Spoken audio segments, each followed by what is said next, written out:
and welcome to Tuesdays with Kuya Romy. Thank you so much for staying with us.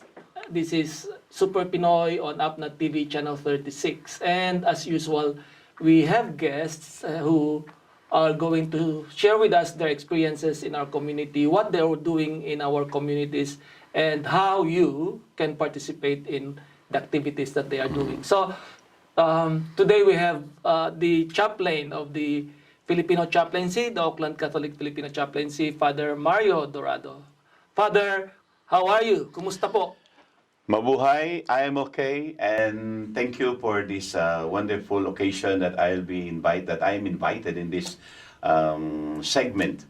Yeah. And I'll be happy just to present to you what we are doing in the ACFC or the Auckland Catholic Filipino Chaplaincy. Yeah. As a background information, the Catholic Church here in the Diocese of Auckland, they cater to different chaplaincies. So we have the Korean Correct. chaplaincy, we have the Chinese chaplaincy, Samoan, Samoan, the Islanders. yeah, as well as the Filipino chaplaincy. Correct. And Father Mario is the chaplain of the Filipino chaplaincy. Yeah. So Father, can you tell us a little bit more about, first of all, not the chaplaincy, about you? And congratulations, by the way, Father, for celebrating your 40th year As a priest. as a priest. So tell us a bit about your personal life. Who are you? Who's Father Mario? And then in the second part of our conversation, maybe we can talk about what you and the chaplaincies are Okay. doing. Sure. So, I am Father Mario Dorado. I am a member of the Franciscan Capuchin. Okay? And I arrived here in New Zealand since 2006. And last year, I was assigned as the chaplain for the Filipino Chaplaincy. And I'm so happy because besides being the parish priest also of our St. Dominic Parish in St. Dominic Church in Blackhouse Bay, so I'm taking care also of the Filipino chaplaincy. And being a Filipino myself, so I am always ready to be of service not only to my parish but also to the Filipino people all around the Diocese of Auckland.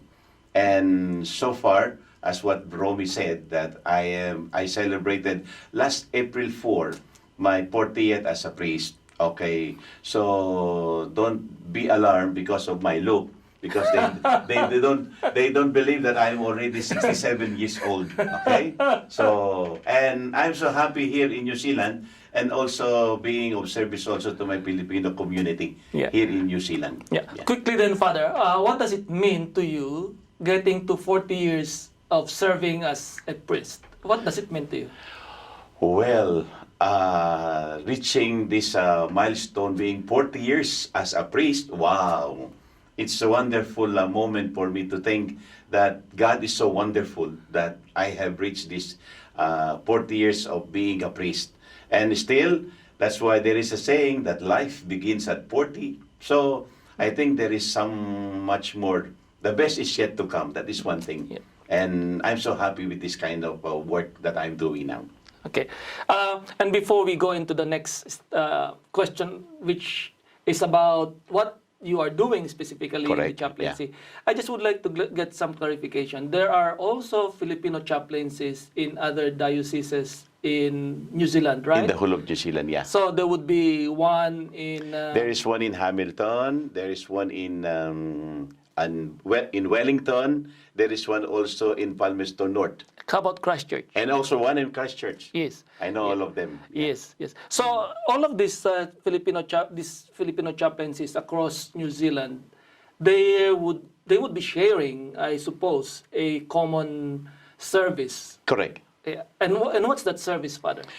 Usually, we are catering for all, especially the Filipino migrants, those who are new, because as of now, there are so many Filipinos here who are already citizens of the country, so they usually go to their respective communities. But for those who are coming from abroad or coming here as migrants working here, we are trying our very best to be of help to them, to assist them not only in their spiritual needs, but also if we could assist them also in the how they could settle well in the diocese or in the place where they are now, and at the same time, whatever services that we could give to them besides spiritual upliftment, we are always available to serve them or to be of help to them. Yeah.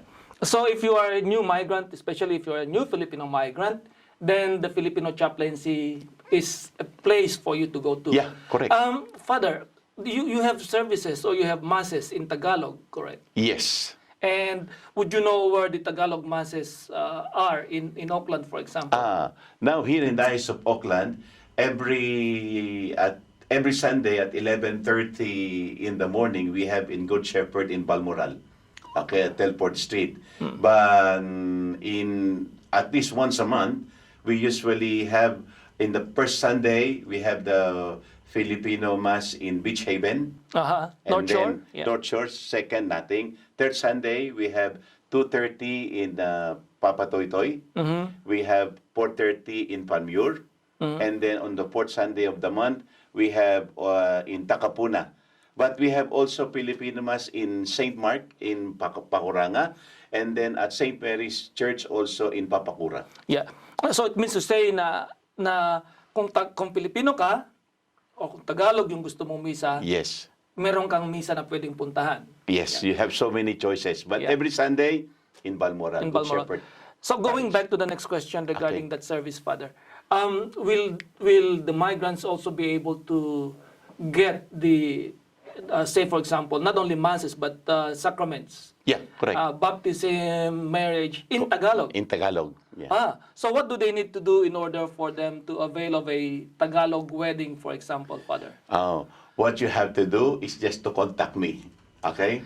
And then I could give you also my number, or Romy could give you my number. He knows my mobile. And then we could make a kind of schedule with that one. Baptism, also confirmation or reconciliation, and also wedding. Yeah. So all of this can be done in Tagalog. If you want in Tagalog, no Yeah. problem for me. Yeah. And for those who are members of other chaplaincies out there, like for example the Chinese or the Korean chaplaincy, it's the same process. You can I think the also same. ask your chaplain if those services, sacraments, for example, can be done in the language that you are familiar with. Correct. Yeah. So it remains culturally attached.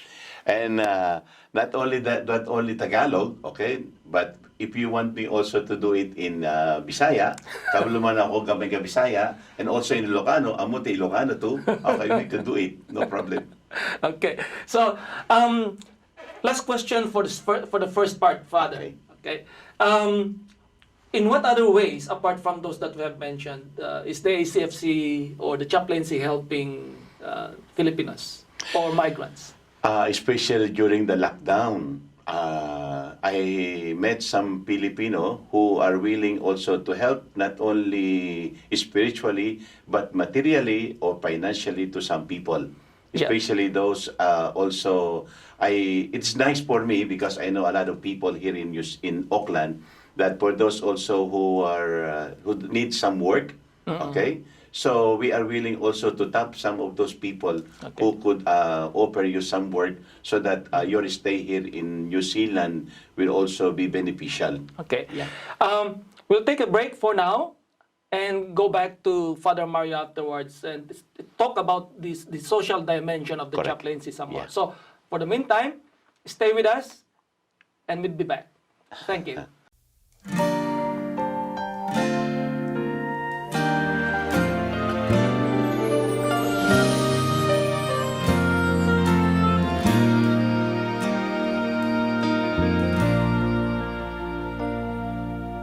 We are blessed, blessed 100-fold, the cross of Jesus Christ in our holy shores. Is now 500 years, awesome to behold.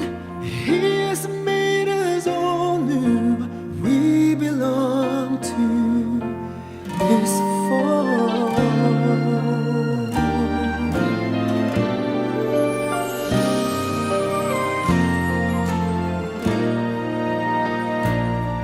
The gospel is a blessing, but also a mission. To the poor and the children, we bring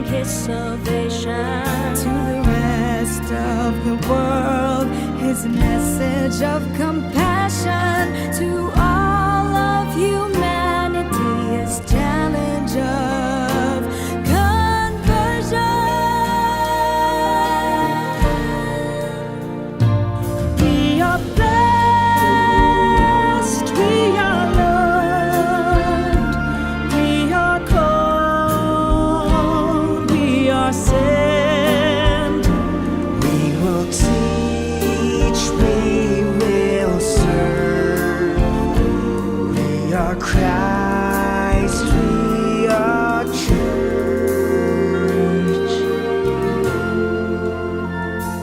San Lorenzo Ruiz, San Pedro Calungsod, oh holy Filipinos, bring to the good Lord Our praise and gratitude, our offering of love, our pledge to be faithful to the last drop of blood.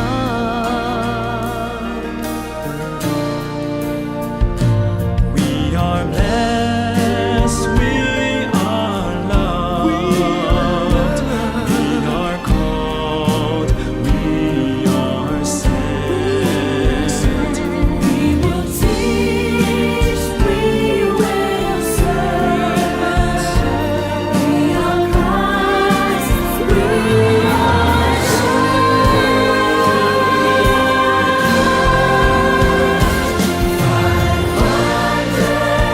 years of jubilee, 500 years of blessing, 500 years of praises unto life everlasting. 500 years of jubilee, 500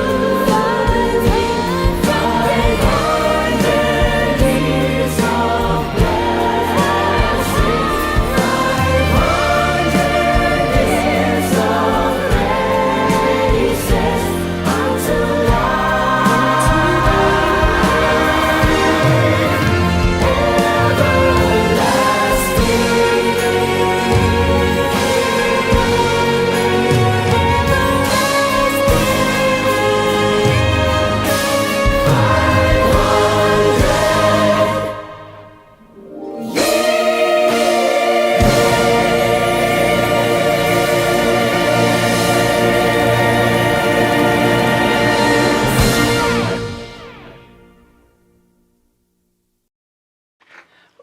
Welcome back, and you are with Kuya Romy here on Tuesdays with Kuya Romy, Super Pinoy on Apna TV channel 36, and we're going back to Father Mario Dorado. And Father, earlier on we were talking about the not. First of all, we did the spiritual dimension of Yeah. ACFC. Yes. Now we're going to talk about the social The social dimension. Okay. And you started saying that during lockdown. Okay, we'll continue with that story. Okay. All right.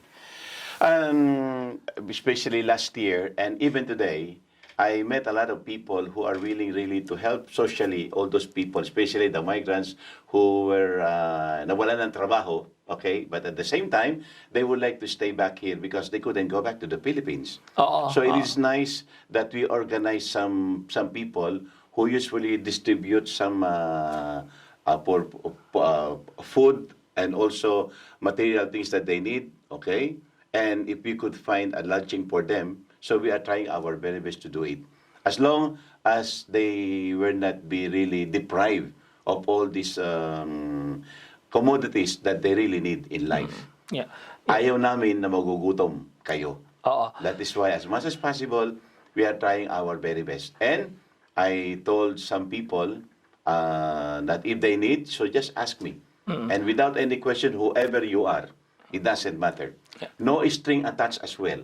And that's the good thing about me. I don't like any string attached. And as much as those people who are asking me for some help, I told them, just give it to them and then don't ask where it come from. Yes. And I think that is one of the best things. Yeah. Father, the chaplaincy, in particular the Filipino chaplaincy, Okay. ilang taon na po siya? As far as I'm concerned, I heard that it is already 23 years existing here in the Diocese of Auckland. And with all those years, I think we are trying our very best really to be of service, you see? Not just of help, to be of service to the people, especially to the migrants, to the Filipino people here in the Diocese of Auckland. Yeah. So wherever you are, if you're listening or watching this segment, Okay. if you need the help of the chaplaincy, they don't have to be Catholics and Father. Yeah, they don't have to be Catholics. Just ask if you need some help and don't worry. Yeah. Just ask Romy. 0210757015. That is my mobile. Okay. And if I cannot help personally, I will always ask the Filipino, what do you call, the ACFC to be of service to you. Okay. So that's the other part of it. Now, Father, going back, one part of your life is dedicated to being the parish priest Yeah. of Black House Bay, right? Yeah. Yeah. So can you tell us a bit more about what you do there as a parish priest and how you balance your role being a parish priest and being a chaplain, for example? Well, as of now, also remember, I am not a young priest. Okay? I am already 67 years old. But the good thing is, I have still time to visit the families and also to do some counseling. And at the same time, if there are some people in need of some guidance, so I'm also available. As of now, I usually balance or divide my time with the Filipinos who are asking for wedding, for also for their problem, personal as well as community or family problems. And with the parish, I'm always ready also to visit the sick, okay? And also to help them in their spiritual needs with that one. And I'm so happy. Whenever they ask me for sick call, for especially for sick call now, and then to bless their house, I'm always ready for them. Yeah. And I'm so happy to be with them. Both in my parish, which is 60% are Indian families, okay? And also from the Pacific Islanders and everybody. And mostly those Filipinos who are really in need of my service, I'm always ready to be with them. Yeah. That's one thing. One of the results of us being in lockdown is some mental health issues. Yeah, that's And very can you tell rampant us now. what the chaplaincy and or your parish in particular is doing in this mental health space, and whether the same is being repeated in the different areas in New Zealand? I hope they are doing this also in all other parts of New Zealand wherein there is a Filipino chaplaincy, especially now loneliness, high risk of suicide are happening too, and at the same time, so much anxiety in the lives of stress so many people. So we are trying our very best really to contact all those people and then to refer them, because they are not everything could be answered by us.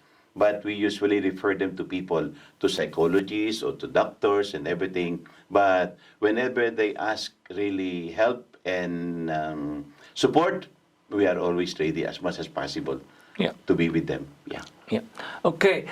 Before we end this segment, I'd like to invite Father Mario to say a few not the last word, but some words that will go with our viewers today.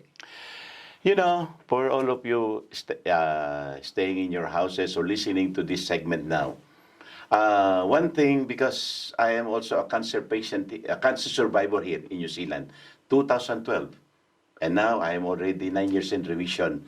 And one thing that helped me a lot is the motto I usually say, aspire to inspire before you expire. Because life is meaningful.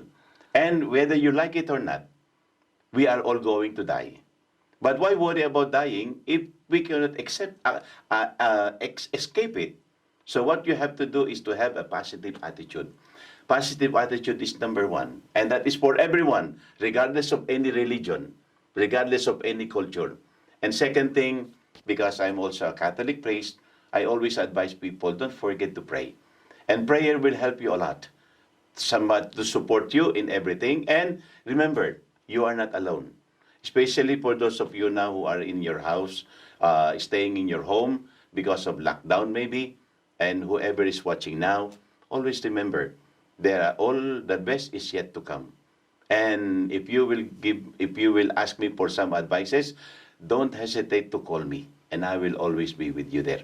And that is one thing that I'm doing even in my parish, to help them to enjoy the gift of life. And problems will be there. Problems will always be problems. But the good thing is, there is always something good to come in your life. Always remember that. And God bless you all. Yeah. Thank you very much. Thank you, Father Mario.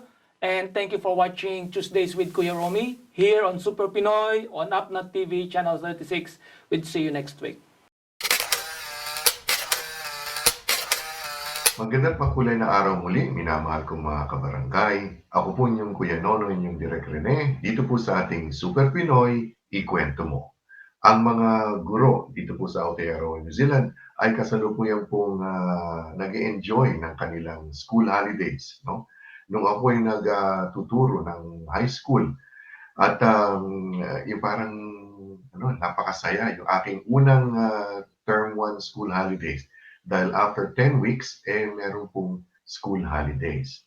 At every 10 weeks, tapos 2 weeks din, parang ang sarap po ng mga mainstream teachers sa high school at sa primary. Kaya ako po ay hindi naman naiinggit konti, pero ako po ay natutuwa dahil ito po yung masasabi nating refreshing, relaxing, and bonding time ng mga guro dito po sa Aotearoa, New Zealand. Ako po inyong Kuya Nono, inyong Direk Rene, dito po sa ating Super Pinoy, Ikwento Mo. Super Pinoy, ikwento mo! Super Pinoy, ikwento mo. VOA News, Ikwento Mo.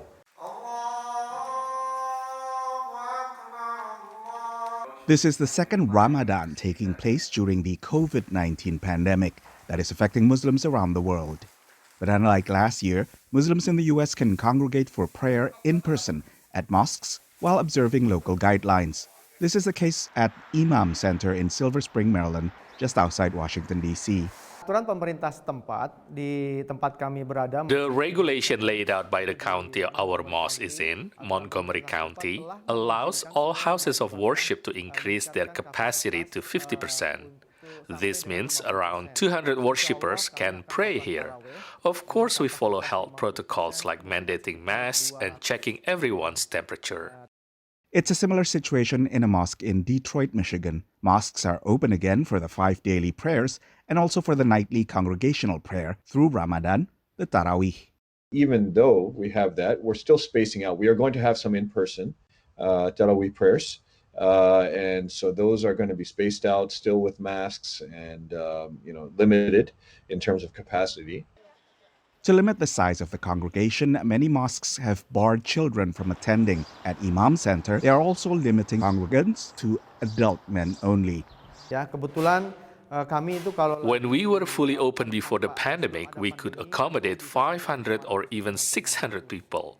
And because demand is now so high due to having spent a year without stepping foot in a mosque, we have a lot of enthusiastic worshippers who want to come back, whether Indonesian Muslims or non-Indonesians. We had to prioritize. The Muslim community of West Suburban Detroit is taking a different approach. So, we're definitely planning for fairly equal capacity for the men and the women, but we'll see. Obviously, as time goes on, and if we have to adjust accordingly, meaning we're going to keep space for the women regardless. But in terms of the actual utilization and space and stuff, we'll see. Both mosques stream the prayer so that worshippers at home can still tune in to the nightly sermon. So inshallah, the Prophet Muhammad. What hasn't changed from last year are religious studies and other activities, which continue online. While iftar, or the communal breaking of the fast, is now drive-through only. Congregants pick up sweets and food to break their fasts at home. For VOA's Alam Burhanan, I'm Nova Purwadi, VOA. The delegation of young Israeli social network influencers and bloggers came to Dubai to meet their Emirati counterparts. We came here so the ordinary people, not just leaders, will meet each other, create connections, make new friends. He tells me about his conscience. I describe Israel. The event was named Cousins Meetup, a reference to both Jews and Arabs being descended from the same patriarch, Abraham. We learn a lot from them, and we've got a lot of things to teach you guys. I mean, right here, once upon a time we never knew, but like right now, not even cousins, we're brothers. We're brothers, right? We're brothers. The new friends conversed, sang together, and raced through the desert on ATVs. They shared all of their adventures on social media in order to make the peace treaty between the two countries go viral. The trip was sponsored by Israelis, an organization founded by Israeli combat veterans to improve Israel's image abroad, especially among youth. Luail Sharif, a Saudi influencer, was sitting with Stefan, one of the Israeli top singers. Together they learn about each other, but mostly together they make a story on Instagram. And this story got a publicity around the world that I'm sure that every Arab in the entire world, from Saudi, from Bahrain, from the UAE, maybe from other countries that watch it, the young people from Israel build a better perception, can have a better tolerance from the other side. Besides creating social media buzz, these encounters can be a basis for more substantial political action, according to some analysts. Person-to-person encounters are crucial because they allow us to see each other as simple human beings, but they can also create empathy. And when well organized, when well facilitated, those meetings can push to also action. Because I think that the encounters are crucial, but there need to be follow-up. Both Israelis and Emiratis were curious to learn about the other's worldview. One of my favorite questions for the participants is, what are the biggest lies that you once believed about Israel? I want to know about how you got into this world. I want to know about what you used to believe, how you broke out of it, why you're here, why you want to be our friends. The visiting Israelis and their Emirati hosts marked Holocaust Remembrance Day, a first for Dubai.